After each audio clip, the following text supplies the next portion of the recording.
Russ, I guess you're a little fed up with doing the same kind of press conferences and talking about the same things because you want everything to work, you want your system to work, and it's just not quite happening at the moment. Yeah, I think probably my reaction after the game probably summed up how I felt about it and how I feel. But you have a couple of hours of feeling sorry for yourself. Watch the game back, you feel a bit better about things. It becomes really clear what tweaks we need to make, how we need to adapt a few bits, stuff that is our fault because we've maybe been the players have taken us a bit too literally on certain bits. So yeah, as always, I always feel better after watching the game and analysing what we're doing and how we're going to do it and how we're going to prepare for the next game. And I think whenever we've had a disappointing one, we've always bounced back really, really well. And as I said, that wasn't another Crew performance. It was nowhere near that. It was different. It was a fairly controlled away performance. We limited the home team to 2 shots on our goal. One really comfortable save for Andy, and the other one goes in. So that's frustrating, of course. And we weren't good enough at the top end of the pitch. We didn't sustain pressure for long enough. We let too many fouls slow us down. Similar to Oxford's second half, really. They turned the game really bitty and tried to stop us getting any sort of fluidity or rhythm. And we allowed that to happen. So I feel obviously I'm disappointed. I was angry after the game.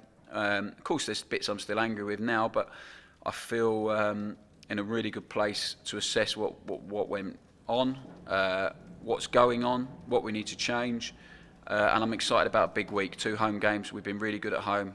I know we lost to Lincoln, but overall, since we've taken over, we've been really, really strong at home. And the guys feel really comfortable here. So I'm expecting a reaction. I'm expecting a big performance tomorrow night. And it's 2 home games that we have to look to really try and build some momentum in. Because as I said to you, over the course of this season, performances have been, on the whole, really pleasing. You've seen I think teams can see exactly what we're trying to build, what we have built over a fairly short period of time because of all the COVID stuff. And I think the Gillingham game's a really great example of getting all our best players on the pitch, which we haven't been able to do well enough. Often enough, not well enough, because of Richard's come back from long injury. Scott Fraser came in really late. So I think he's only played 4 or 5 games since he come in and not with a full pre-season as well. Cammy Jerome has added a lot, as you can tell, but we couldn't play him Saturday because he just hasn't played enough and his legs were completely finished for the week, really, really sore. And it's just, you risk injuring these guys. So I don't want to rotate. I want to play our strongest 11 every week. I want them to build momentum from the Gillingham game, but we're just not quite able to do that yet, which is why I said to you it was going to take time, it was going to be a challenge, it was going to be a complete rebuild. I'm really comfortable with the knowledge that is the case. And I've always said to you, we're not going to finish where we are now, anywhere near that, and I fully believe that. But, as I've said to you all the way along, we have to start justifying the faith and belief everyone's shown in us, as well as the players, and we will do. I'm really confident in that.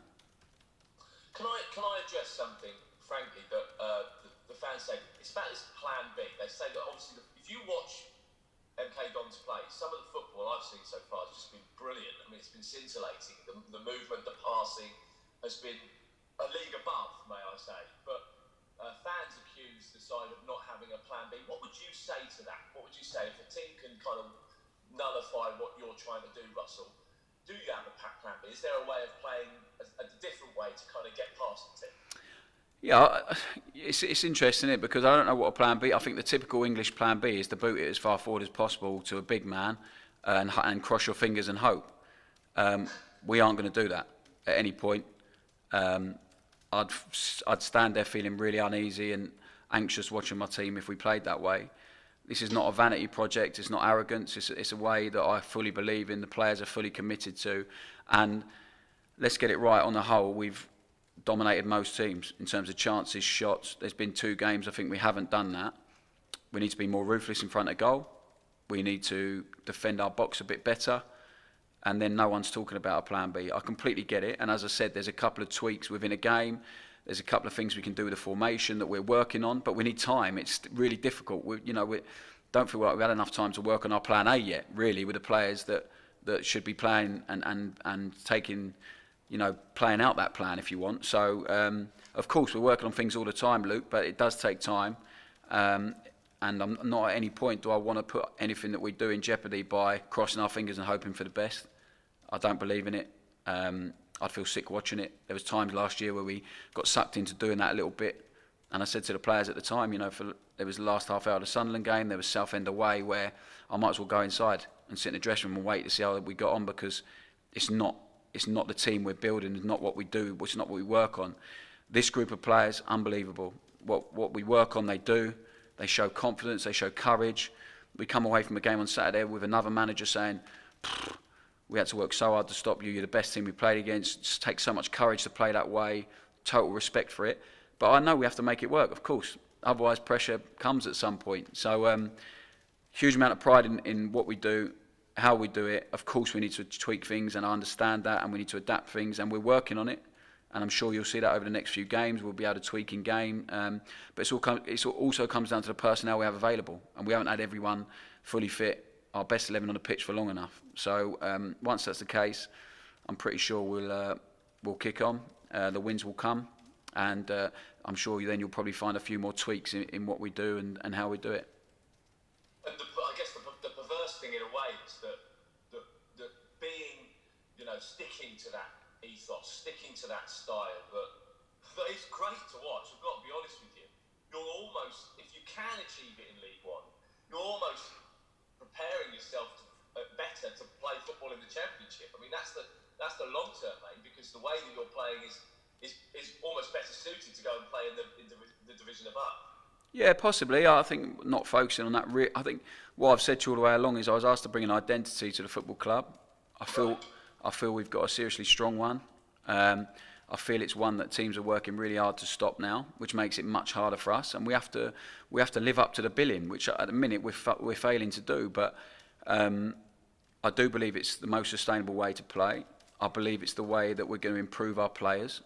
And let's get it right. We sold 3 players, 4 players, whatever it was this summer for a fairly substantial amount of money that's really helped the business and the football club stay afloat. That's a fact.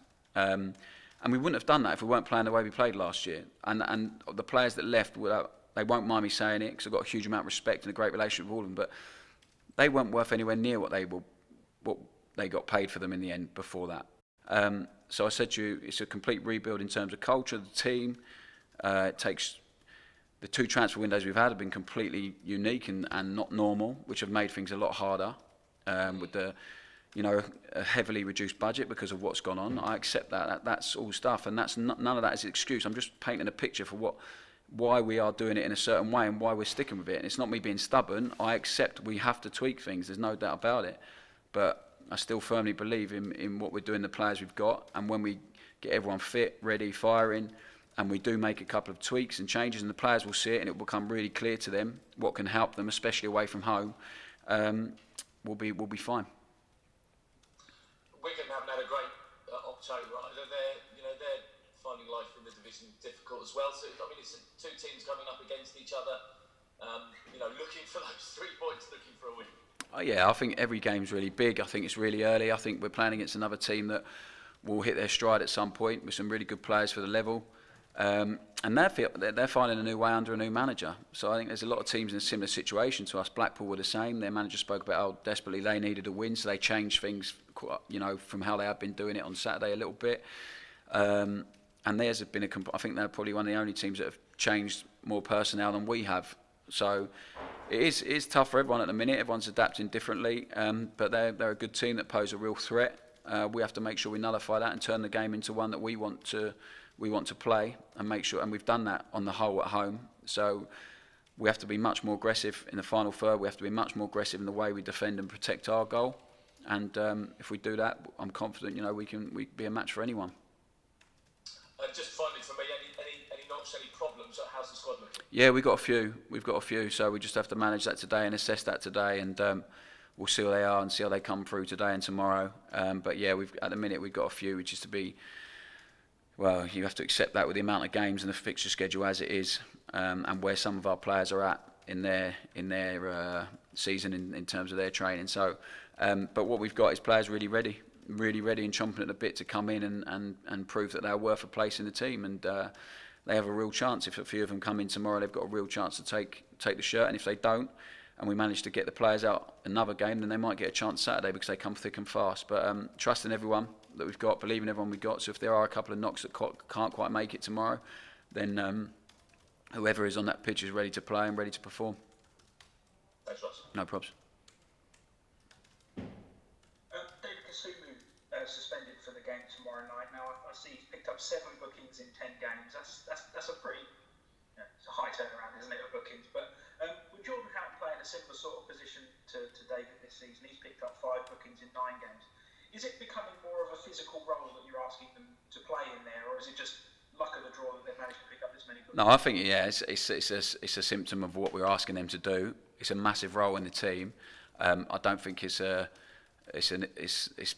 ill discipline and stuff. I think they are really selfless in some of the fouls they have to make and some of the tackles they have to make, and they end up competing on the pitch more than anyone in our team in terms of physical battles, aerial duels, etc. Because of what we ask them to do, and they're there to protect the back three first, and they've done it incredibly well. And that's shown by the amount of shots that we concede on our goal.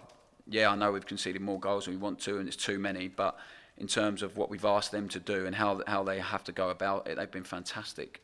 So I said to you all the way along, Jordan's a fantastic player, been big for us, but he's found himself out of the team because David's been exceptional. He's been fantastic. He's been great. And I think we have to accept that, of course, we want it to be less. I think a few of those bookings have been really harsh and unfair because he gets kicked numerous. I think they made more than double our fouls on Saturday and we ended up in the same amount of bookings, which is crazy. So he gets kicked a hell of a lot, and he has to take a lot of responsibility. And for a young guy, he's done that fantastically well. And I love David, what he's about, the way he plays. He gets on with his job. He learns quickly. He's got a really, really high ceiling. And he's one of those players that if he keeps progressing with us and taking on the detail and playing how he does, he can be anything he wants to be, really. There are things we need to work on and improve, of course, because he's a young player. But he has the right mentality to play in this team. He has the right mentality to help take this club forward. And he's one we should be really excited about in the future. I hate to keep banging on about the goalkeeper. I haven't asked you about it on Sunday, but obviously Andrew Fisher came in and I thought he looked pretty solid at the back. Didn't really have to do an awful lot with his hands, did he? Is he showing what you brought him to the club for?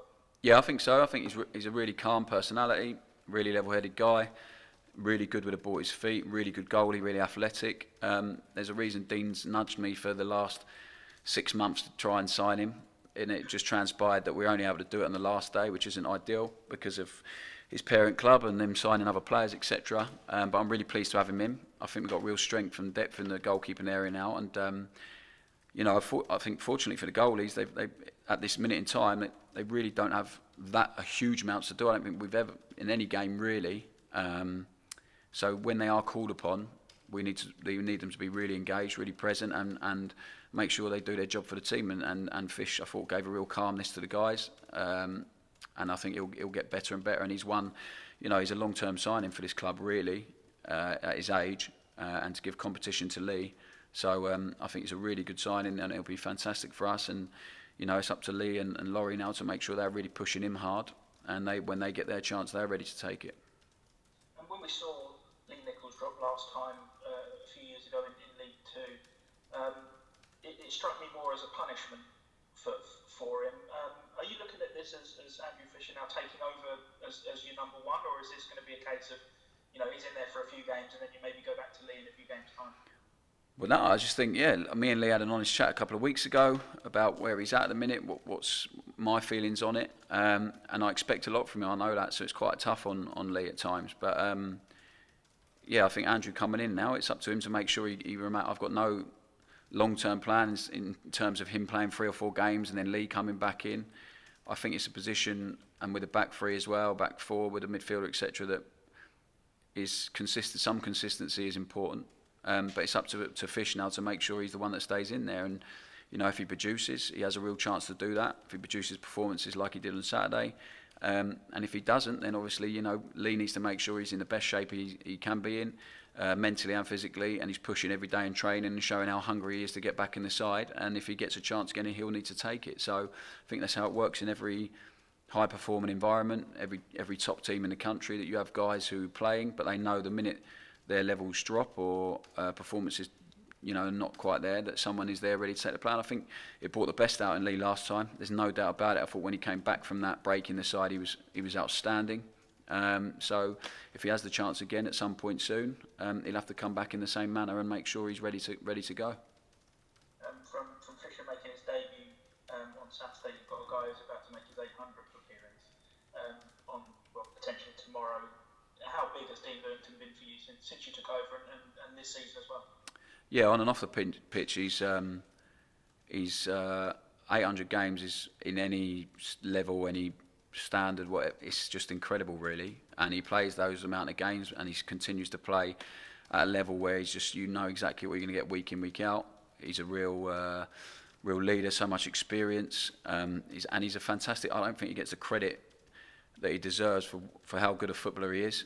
I mean, I'll be honest, I was surprised how good a footballer he is when I signed, because I played against him over the years, and at left back sometimes you're asked to just do a job and stuff like that. And when I signed, and that's why he's playing the position he is now, and that's why he's made the most key passes in the league, the most in the final third, etc. Because he's an outstanding footballer, and he's still. I think what keeps him going now is he still thinks he's a big kid in his mind. And that keeps his enthusiasm. And to be honest, it's not easy when you've played a certain way or 800 games and you're getting towards the end. And I still think he's got a good couple of years left in him, Dino. But it's not easy to then adapt and embrace the way we're playing. I think it'd be really easy to sort of think, well, I'm not sure about that. But he's been unbelievable. He's been the biggest advocate for it because he can see the progress and how far we can get with that.